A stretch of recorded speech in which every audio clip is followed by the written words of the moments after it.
Deməli, birinci keçəcəyimiz isə hesab planıdır. Mühasibə bölməsində hesab planları açılıb burada zaten. Deməli, hesab planlar özləri bölünür bir əsas hesablar, bir uç hesablar, bir də alt cari hesablar. Bu qara ilə işarələnmiş olanlar əsas hesablardır. Bunların qara olmayan, yəni bold şrift olmayan versiyası isə uç hesablardır. Özümüz belə də daxil olsaq, görərik ki, burada uç hesablar aktiv olunur.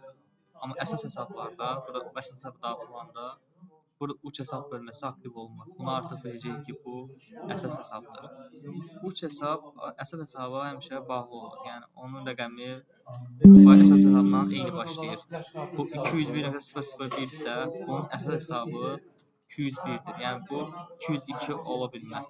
202 olsa artıq bu əsas hesab olmuş olur. Bir də var alt cari hesab. Alt cari hesablar isə bir dənə misal göstəreyim. Misal üçün Mustafa Mutlu. Bu alt cari hesabdır. Bunu belə baxanda bilmək olmur. Amma daxil olsaq, burada görərik ki, alt cari hesab bölməsi aktiv olunur. Bir də uç hesab bölməsi də aktiv olunur. Yəni əsl hesab alt cari hesab ola bilməz. O mütləq uç hesab olmalıdır ki, bu alt cari hesabda aktiv olsun. Bu aktiv olunanda bunun da əgər bir əsas hesabı yoxdursa belə, avtomatik özü ondan əvvəlkini əsas hesab etmə xüsusiyyəti var Elektrovebdə. İndi əsas hesabları bildik, uç hesabları bildik. Nəsə sualım var? İndi hesablar buradadır. Əgər hesabı əlavə etmək istəyiriksə, burada üstəgəl bölməsi var.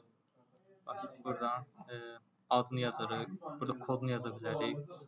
Əgər uç hesabdırsa, uç hesabı aktiv edə bilərik. Dövizü, kassanı buradan seçə bilərik. Sonra burada kaydetdir, amma çıxmır. Ona basanda isə kaydetdir və çıxır. Yəni bu səhifəyə qayıdır. Həmçinin burada hesablar var, burada daxil oluruq.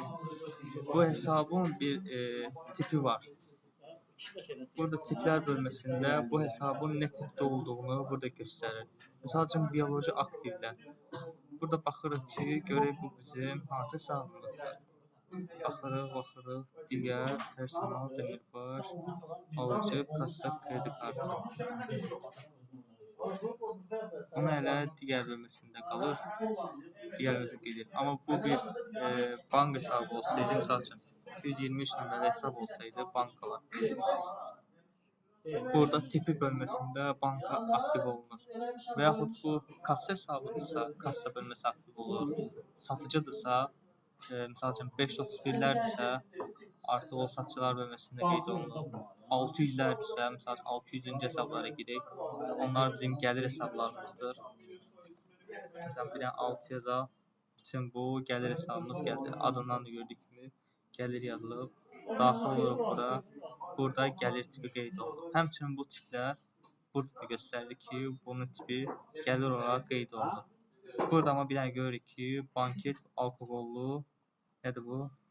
Banket, içki və gəliri. Gəlirdə amma bunu kassa kimi qeyd edirlər. Əslində bu düzgün deyil. Bunu da elə gəlir kimi, yəqin arada bir səhv olur. Bunu belə basırıq, gəlir olaraq qeyd edirik. Onu hardan görürsün kassa olduğunu? Buradan. Və burada tip bölməsindən onun gəlir və ya kassa olduğunu görə bilərəm. 6 yazıram, görəm hamısı gəlirsə.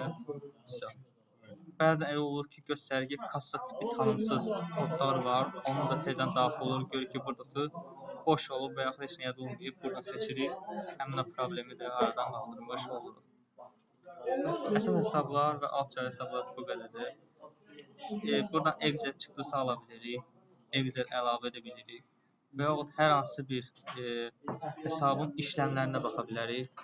Misal üçün, hansı hesaba baxaq? Bir bakiyesi olan bir hesab olsa baxa bilərik. Bir bakiyesi olan hesab var. Misal üçün, ehtiyatlar bölməsi. Bunun işləmlərinə baxmaq istəyiriksə, belə 2 dəfə yox, burada işləmlər bölməsinə basırıq. Bunun içərisində olan bütün işləmləri burada göstərir, əməliyyatları burada göstərir.